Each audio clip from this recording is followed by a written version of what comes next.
Si hay un arma que define los campos de batalla de la Segunda Guerra Mundial, sin duda es el tanque. Hoy vamos a analizar la increíble metamorfosis que en apenas 6 años convirtió a esta máquina de acero en el rey indiscutible de la guerra moderna. Parece mentira, ¿no? En lo que fue, un simple parpadeo en la escala de la historia, el tanque pasó de ser una simple herramienta de apoyo a definir el resultado de las batallas. Esto nos plantea una pregunta clave. ¿Cómo fue posible una transformación tan radical en tan poco tiempo? Bueno, vamos a descubrirlo. ¿Ok? Para entender bien esta revolución, primero tenemos que retroceder un poco en el tiempo. El tanque nació en la Primera Guerra Mundial, con un objetivo muy específico: romper ese punto muerto, esa carnicería que fue la guerra de trincheras. Pero, su verdadero potencial, todavía estaba por verse. Fue realmente en el crisol de la Segunda Guerra Mundial donde el tanque se forjó como el arma decisiva que todos conocemos, el eje sobre el cual iba a girar el destino de las naciones. Y el primer gran acto de esta revolución nos lleva a Francia, en 1940.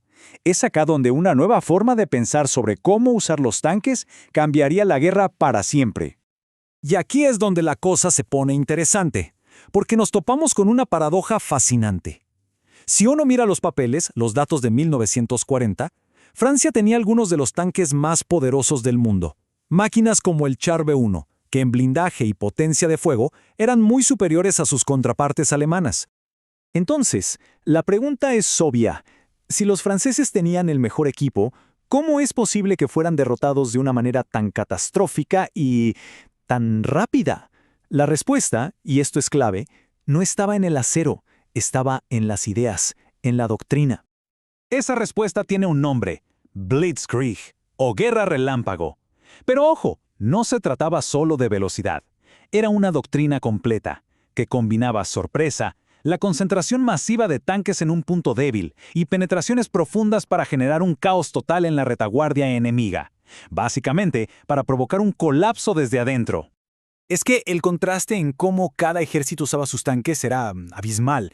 Mientras Francia los repartía en pequeños grupos para apoyar a la infantería, como un eco de la guerra anterior, Alemania los agrupaba a todos en enormes divisiones Panzer, como un puño de acero. Y acá viene el factor decisivo. Casi todos los tanques alemanes tenían radio. Podían coordinarse como un solo organismo. Los tanques franceses, en su mayoría, operaban aislados, luchando a ciegas. El resultado fue el audaz corte de hoz. Las divisiones Panzer hicieron lo impensable. Atravesaron el denso bosque de las Ardenas, un lugar que los aliados consideraban impenetrable, y se lanzaron directo a la costa. Con esta maniobra, atraparon a la élite de los ejércitos aliados en Bélgica. No fue una batalla convencional, fue una aniquilación estratégica. Quedó clarísimo que la victoria no se había logrado con mejor acero, sino con mejores ideas. La caída de Francia fue un triunfo de la doctrina, la prueba de que los alemanes habían descubierto una forma radicalmente nueva de hacer la guerra. Pero claro, esta ventaja en la forma de pensar no iba a durar para siempre. Cuando Alemania invadió la Unión Soviética en 1941, se encontró con una sorpresa que iba a cambiar las reglas del juego y a desatar una frenética carrera armamentista. Esa sorpresa se llamaba T-34. Cuando las primeras unidades alemanas se encontraron con este tanque, se quedaron heladas. Sus armas simplemente no podían hacerle daño. De la noche a la mañana el equilibrio de poder había cambiado por completo. Entonces, ¿cuál era el secreto? El T-34 era una combinación casi perfecta de factores clave: un blindaje inclinado que hacía rebotar los proyectiles, un potente cañón de 76 milímetros y unas orugas anchas que le daban una movilidad increíble en el lodo y la nieve. Pero su verdadera genialidad estaba en otro punto. Estaba diseñado para ser producido en masa, de forma rápida y barata. Era, en pocas palabras, el tanque ideal para el frente oriental. Para los alemanes, esto fue una crisis existencial. De repente, su arma estrella, el Panzer, había sido superada. La guerra en el este se convirtió en una desesperada carrera tecnológica. Había que adaptarse o perder. La respuesta alemana fue crear monstruos. Dejaron de lado la idea de tanques equilibrados y se enfocaron en la fuerza bruta. El resultado fueron los famosos grandes felinos, el Tiger y un poco más tarde el Panther. El Tiger era una fortaleza móvil. Su cañón de 88 milímetros, adaptado de un arma antiaérea, era simplemente devastador. Tenía tal potencia que le permitía destruir a un T-34 a kilómetros de distancia, mucho antes de que el tanque soviético pudiera siquiera responder al fuego.